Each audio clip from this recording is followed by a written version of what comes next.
Sudahlah, ayo pulang. Aku akan mengantarmu. Apalagi ini, dia saja tidak mengizinkan siapapun untuk mengantarnya pulang. Apalagi Gabriel. Terlalu berisiko kalau sampai pria itu mengetahui rumahnya. Tapi bagaimana cara Gia menolak? Pria ini terlihat benar-benar serius dan Gia seakan sungkan untuk menolaknya. Gia, aku rasa tidak perlu pak. Aku membawa mobil setiap kerja, jadi aku pulang sendiri saja. Aku tidak butuh penolakan. Ini sebagai rasa terima kasihku karena bantuanmu tadi pagi. Jadi cepat, ini sudah malam. Benar. Sedari pagi Gia membantu Gabriel menyiapkan semua berkas-berkas tanpa henti. Gabriel berjalan dulu meninggalkan Gia yang masih menggerutu dalam hati. Kemudian Gia segera mengambil tasnya dan berjalan menyusul Gabriel. Batinnya terus berkecamuk. Rasa khawatir terus menyergap hatinya. Bagaimana sekarang? Masa iya aku harus turun di rumah orang lain dan berpura-pura menjadi pemiliknya? Batinnya. Tapi sepertinya itu harus. Tidak tahu. Sambung batinnya. Gia segera menyamakan langkah Gabriel sembari sesekali menoleh pada pria itu yang masih berjalan dengan tenang. Ini sangat di luar ekspektasinya kalau Gabriel akan mengajak pulang bersama dan berniat mengantarnya. Gia tidak pernah mengira hal ini akan terjadi. Pak, mulai sekarang jangan berbicara menggunakan bahasa formal padaku. Aku bukan pria tua sampai harus dipanggil sebegitu formalnya. Aku ini hanya lebih tua 4 tahun darimu. Jadi gunakan bahasa yang lebih santai saja, ujar Gabriel setelah menekan tombol lift. Apa tidak apa-apa kalau seperti itu? Setelah itu mereka masuk ke dalam lift yang sudah terbuka.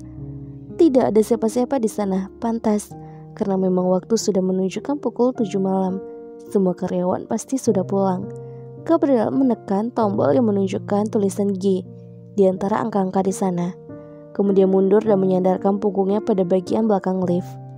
Kau sudah pernah menanyakan hal ini kepadaku saat di Singapura. Kenapa kau harus bertanya lagi? Kejadian itu. Dia ingat dan rasanya dia kembali merasa malu karena bosnya itu sudah tahu kelemahannya. Dia akui saat itu dia sangat cengeng sampai menangis terisak di depan Gabriel, tetapi jujur saja melihat darah yang mengalir dari buku-buku jari Gabriel benar-benar membuat traumanya kambuh dan berakhir dengan isakan tangis di tengah kilasan memori tentang ibunya. Gia mengeluarkan senyum kikuknya dan kembali menatap Gabriel yang masih berdiri diam. Baiklah, aku boleh memanggilmu lebih santai. Seperti itu saja. Suasana kembali hening. Gabriel dengan pemikiran penuhnya dan Gia terdiam kikuk sembari menggeruk tengkuk lehernya. Sudah dibilang Gia benci keheningan bukan? Gadis ini ingin lebih santai dengan Gabriel, tapi seakan ada benteng yang menghalanginya untuk tetap bersikap canggung pada pria itu. Lift masih menunjukkan angka 6. Memiliki ruangan di lantai teratas ternyata tidak membuat waktu menjadi cepat hanya dengan menaiki mesin besi pengantar itu. Gia menggembungkan pipinya kembali menunggu dalam heningnya. Gia, ya, sahutnya dengan antusias. Gia dapat melihat jelas kerutan muncul di dahi Gabriel. Kau tahu Winata Crop? Dek, Tuhan, kenapa hari ini seakan banyak sekali yang mampu membuat degup jantungnya berlomba agar Gia jatuh pingsan. Tidak, benar kau tidak tahu? Iya, Gia tidak tahu apakah ekspresinya terbaca atau tidak, tapi yang jelas gadis itu memilih untuk menatap lurus pada angka yang tertera di layar dibandingkan menatap Gabriel. Gabriel hanya mengangguk-anggukkan kepalanya, kemudian memasukkan kedua tangannya pada saku celana. Kukira kau tahu, pemilik perusahaan itu Winata, dan itu sama seperti namamu. Kupikir itu salah satu keluarga atau saudaramu. Itu tidak mungkin, Pak. Yang memiliki Winata di ujung namanya bukan cuma aku dan keluargaku saja, tapi berbagai keluarga dari seluruh Indonesia memakainya. Hehehe. Tawanya terdengar kikuk, tetapi Gia tidak memperdulikan hal itu. It's okay. Salah satu karyawan di sana menelponku tadi sore. Dia bilang kalau mereka ingin bekerja sama dengan perusahaan ini untuk membangun sebuah hotel di Bandung. Jadi kau buatkan jadwal pertemuan kami beberapa minggu setelah hari ini. Oh my god, Daddy, batinnya.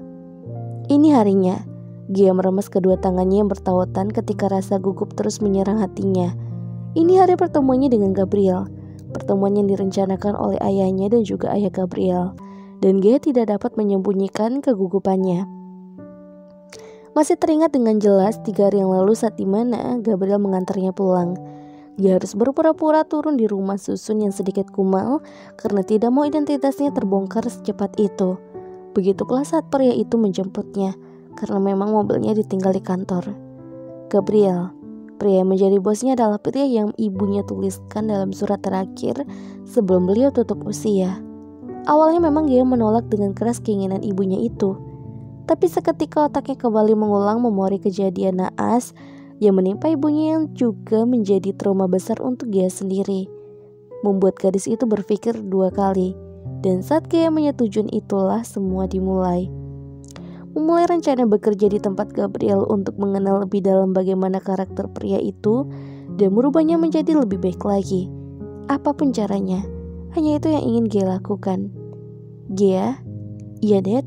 Pandangannya linglung. Gia masih tidak yakin dengan semua ini. Sangat tidak yakin. Ayahnya menggenggam erat tangan Gia yang terasa sedikit gemetar akibat rasa gelisahnya. Kenapa? Kok terlihat begitu gelisah?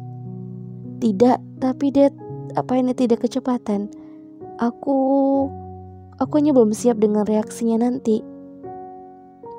Ini semua sudah rencanakan dari lama, Nak. Apa waktu 1 bulan lebih belum cukup untukmu? Senyum mereka di bibir pria parubaya itu, menatap anaknya dengan lembut. Dia menggeleng pelan disertai tatapan gelisahnya. Belum cukup sama sekali. Aku belum merasa membuatnya berubah, Dad. Kau tenang saja. Ini baru pertemuan awal, Gia.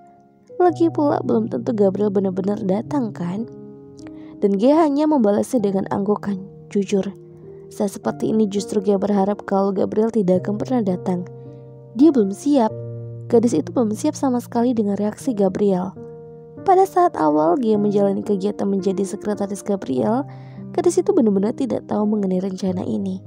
Dan ia baru mengetahui ketika ia di Singapura bersama Gabriel menyelesaikan kunjungan kerja. 3 hari belakangan hubungan mereka mulai membaik. Tidak ada keheningan selama mereka bersama. Tidak ada kecanggungan selama mereka sedang berdua dalam perjalanan bisnis. Dan pria itu sudah terbuka dengan segala sesuatunya pada Gia. Tetapi dengan pertemuan ini, Gia menjadi khawatir bagaimana sikap pria itu ke depannya. Gia takut hubungan mereka akan kembali canggung. Bahkan semakin tidak baik jika saja Gabriel menolaknya habis-habisan. Masih teringat perkataan Gabriel di Singapura. Pria itu berkata ingin menolak perjodohan yang ayahnya lakukan. Dan itu membuat Gia menjadi serba salah. Gabriel. Halo Novara semuanya. Jangan kemana-mana, tetap di channel Mimin, channel Feby Vitaloka. Jangan lupa subscribe, like, dan komen. Karena dukungan kalian adalah semangat Mimin untuk upload setiap harinya. See you next time, ketemu lagi.